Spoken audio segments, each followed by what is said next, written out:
1815. The United States and Great Britain are at peace.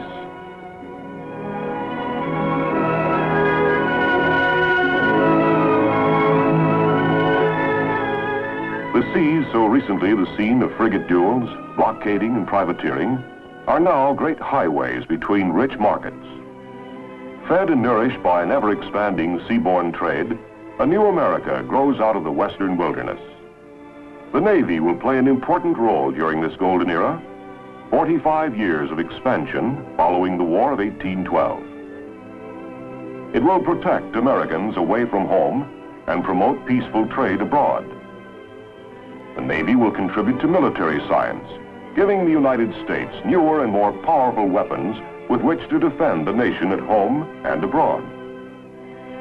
Its operations during the wars in Florida, Mexico, and California will help extend the American frontier along the Gulf and west to the Pacific Ocean. Naval diplomacy will further American interests abroad and open Japan to the world without resort to arms. In peace, as in war, America needed her Navy. Pirates, slave trade, revolution. These were but a few of the problems facing the United States Navy after the War of 1812. To deal with threats to the American flag, the Navy organized 6 naval squadrons. One for the Mediterranean Sea, another to cover the West Indies, a third to patrol the West African coast, a squadron for the South Atlantic, one for the Eastern Pacific, and a squadron to protect American interests in the Far East, or as it was then called, East India. First, a squadron for the Mediterranean. Algiers, strongest of the Barbary powers, had used the War of 1812 as an excuse to pillage American shipping. On March 2nd, 1815, just a matter of days after the peace treaty with Britain was ratified, Congress declared war against Algiers. On June 17th, an American squadron under Commodore Stephen Decatur engaged the flagship of the Algerian Navy and battered it into submission. Peace negotiations opened 12 days later, ending the war. In the Caribbean, American shipping faced another serious threat: pirates. Between 1815 and 1823, mariners reported nearly 3,000 cases of piracy in the West Indies. To meet this threat, the Navy established the West India Squadron in 1822. The duty was tough and dangerous, but by 1829, the Navy's West India Squadron had made the Caribbean safe for American shipping. Another trouble spot was off the coast of Africa. Here in 1820, the Navy established a patrol to curb slavery. Although condemned, the slave trade was a profitable business. The Navy remained on the alert off the West African coast, taking slavers and freeing their African prisoners. In the decade after the War of 1812, Spain's colonial empire in America crumbled. While the American people watched the struggle of their neighbors to the south with sympathy, some European powers talked of supporting Spain. In his annual message to Congress on December 2nd, 1823, President James Monroe condemned European interference in Latin America. He declared, "The American continents, by the free and independent condition which they have assumed and maintain, are henceforth not to be considered as subjects for future colonization by any European powers." While Europe mulled over the Monroe Doctrine, 2 new American naval squadrons operated in troubled waters around Latin America. The Brazil squadron kept a weather eye peeled for developments that might have affected American trade and policy in the South Atlantic. Off the west coasts of South and North America, the Pacific Squadron protected American interests in the Pacific Ocean. In the Oregon Territory, the fur trade boomed. Another industry, whaling, brought scores of American ships to the Pacific and new responsibilities for the peacetime Navy. Other Americans fanned out over the Pacific, missionaries to Hawaii, Yankee merchants to take advantage of the rich China trade. By 1835, American trade was second only to Great Britain in the Pacific. But here too there was trouble. In Sumatra and China, pirates, turmoil. In 1835, the United States established the East India Squadron to protect and encourage American trade in the Far East. Commodore Lawrence Kearny, flying his flag in the historic frigate Constellation, commanded the East India Squadron, which arrived off China in 1842. Kearny's naval diplomacy enabled the United States to obtain trading rights in China equal to those granted to Great Britain. By the mid-1840s, the Navy had made much of the world safe for American commerce. In the Mediterranean, the West Indies, and off the coasts of Africa and South America, in the Pacific and Far East, the Navy pioneered trade protection and promotion. At home, the nation was assured of its Navy's protection with the establishment of the Home Squadron, a quickly available concentration of naval force on the East Coast. Now, as canals, hard surface roads, and riverboats made it easier for inland production to reach the coast, American merchants reached out confidently for new markets, assured of their Navy's worldwide support. And the growing republic benefited. Washington had seen many new faces since the British had burned the nation's capital in 1814. Men like James Monroe, John Quincy Adams, a naval-minded New Englander, Andrew Jackson, the great general who told the American people, "Your Navy will not only protect your rich and flourishing commerce in distant seas, but it will enable you to reach and annoy the enemy, and will give to defense its greatest efficiency by meeting danger at a distance from home." Jackson's successor was Martin Van Buren. When President Van Buren took office, the Navy stood on the threshold of momentous changes in ship construction and gun design. Except for refinements, ships and naval ordnance had not changed basically for centuries before 1840. Ships of the line, like the 120-gun Pennsylvania, were still symbols of naval power. Robert Fulton designed and built the twin-hulled, center-wheel steam war vessel Demologus in 1815, the first steam-driven warship ever constructed for any navy. 22 years later, the Navy built the Fulton, 1837, the true beginning of the steam navy. The Fulton's first skipper, Captain Matthew C. Perry, pioneered steam engineering and was instrumental in founding the Engineer Corps. His suggestions were used in the construction of the steam frigate Mississippi. This side-wheeler was completed in 1842, but its exposed machinery was vulnerable to well-placed shot. The submerged screw propeller seemed to be the answer to this problem. Now the water itself would protect much of the warship's vital machinery. The first screw-driven warship ever built, the Princeton, put to sea in 1844.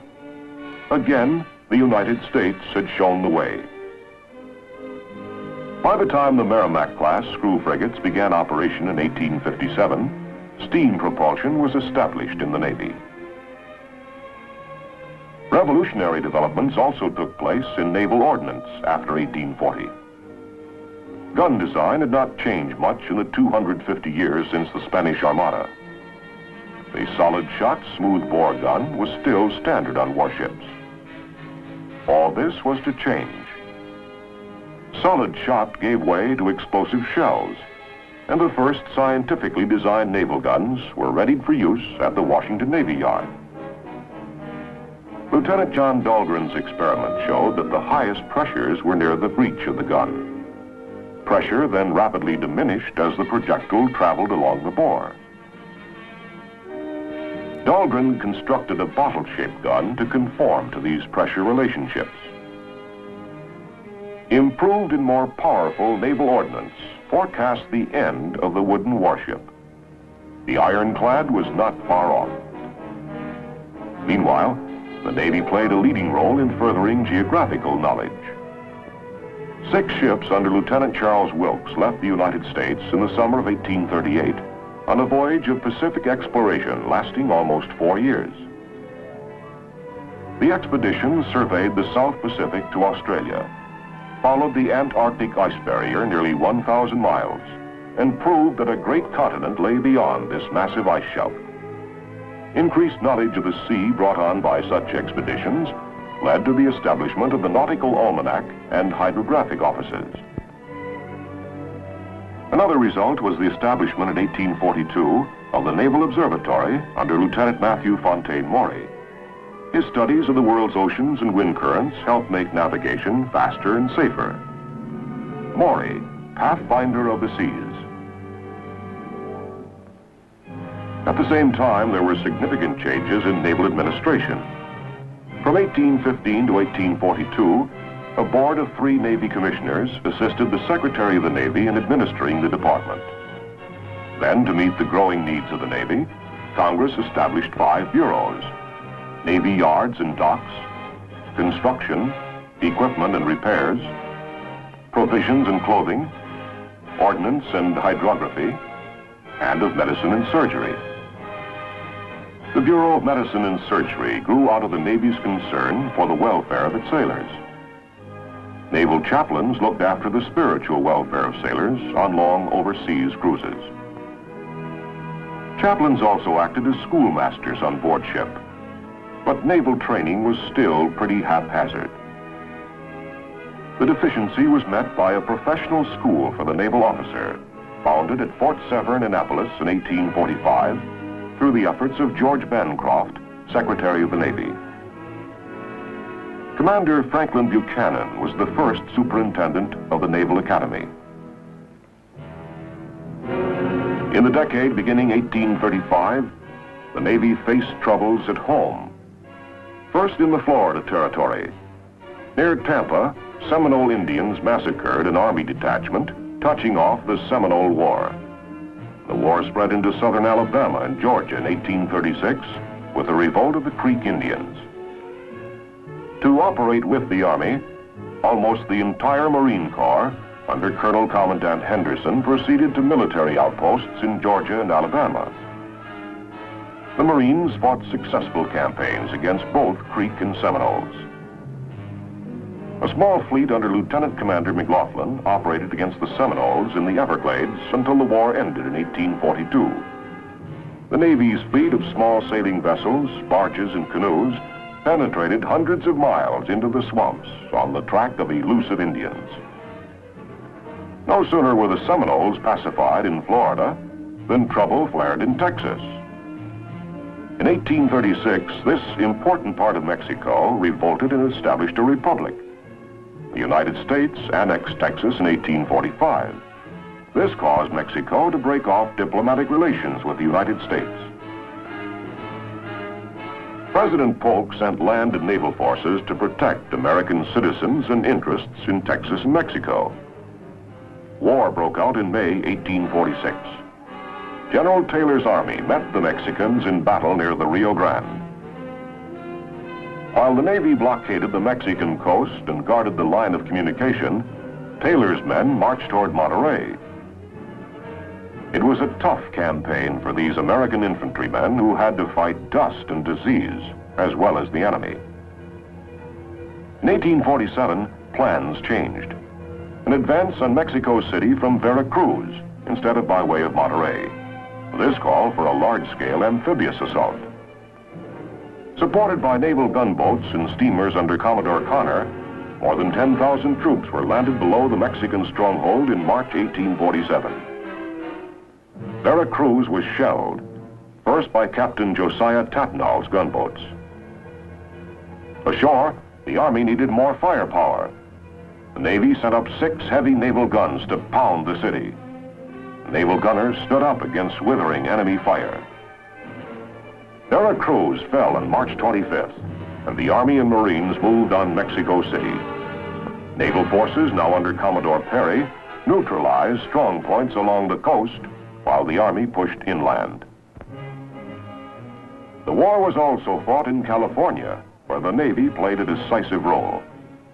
In July 1846, Commodore Sloat put 250 sailors and Marines ashore to occupy Monterey, Mexican capital of California. 2 days later, a naval force occupied San Francisco.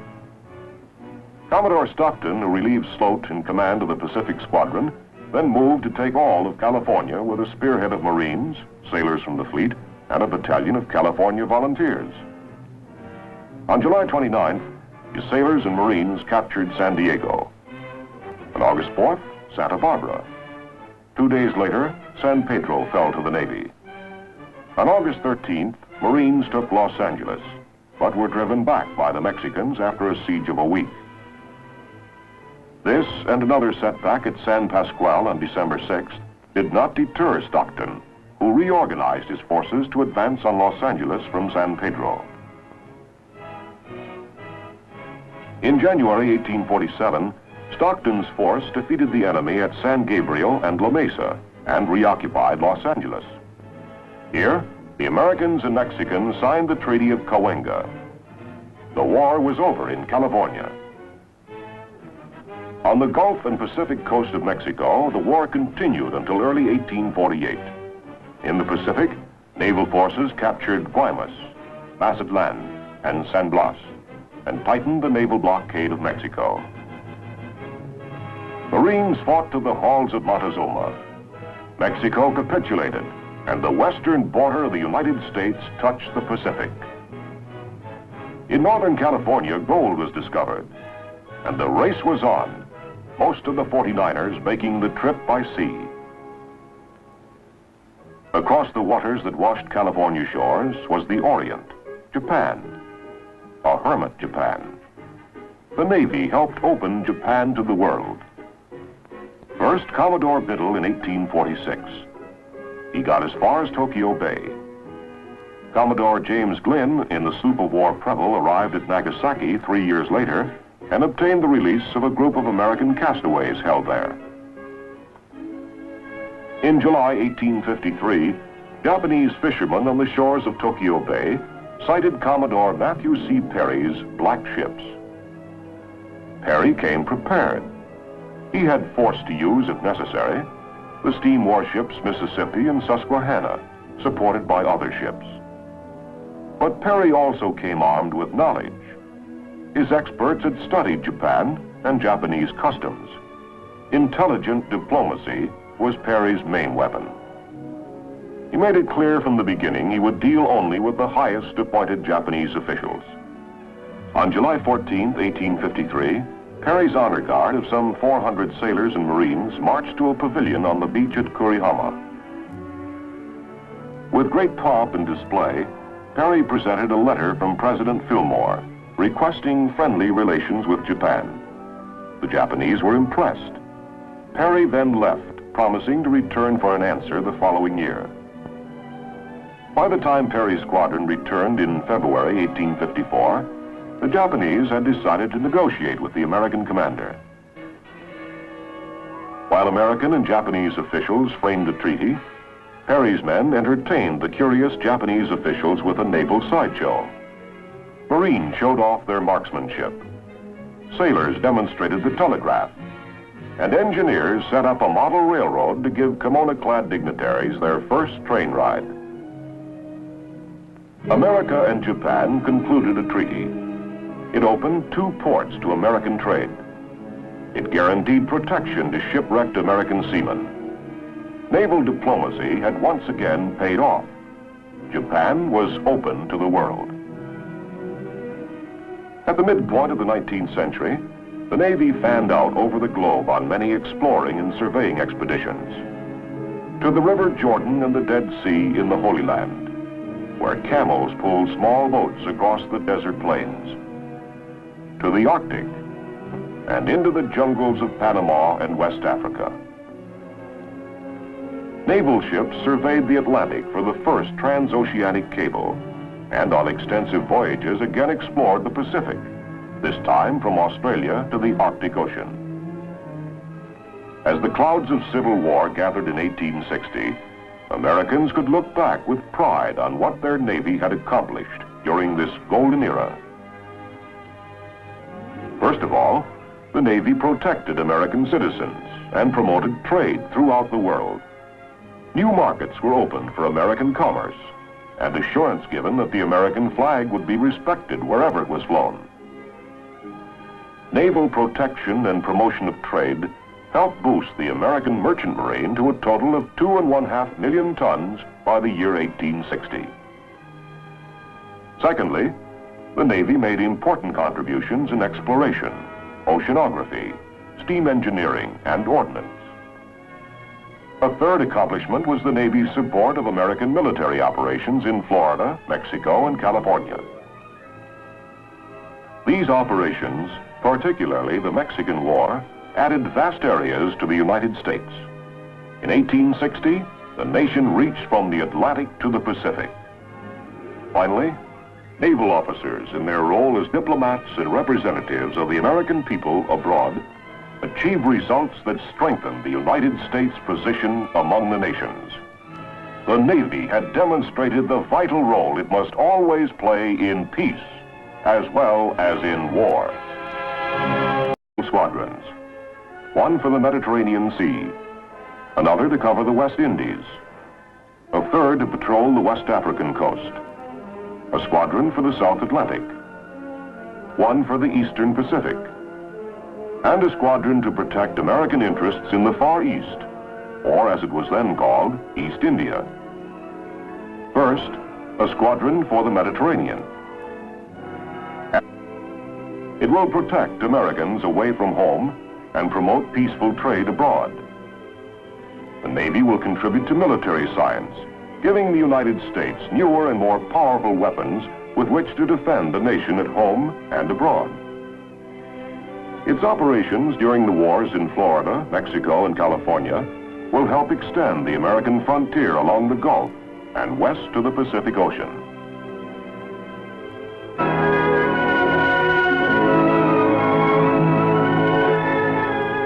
The seas, so recently the scene of frigate duels, blockading, and privateering, are now great highways between rich markets. Fed and nourished by an ever-expanding seaborne trade, a new America grows out of the western wilderness. The Navy will play an important role during this golden era, 45 years of expansion following the War of 1812. Naval diplomacy will further American interests abroad and open Japan to the world without resort to arms. In peace, as in war, America needed her Navy. Pirates, slave trade, revolution. These were but a few of the problems facing the United States Navy after the War of 1812. To deal with threats to the American flag, the Navy organized 6 naval...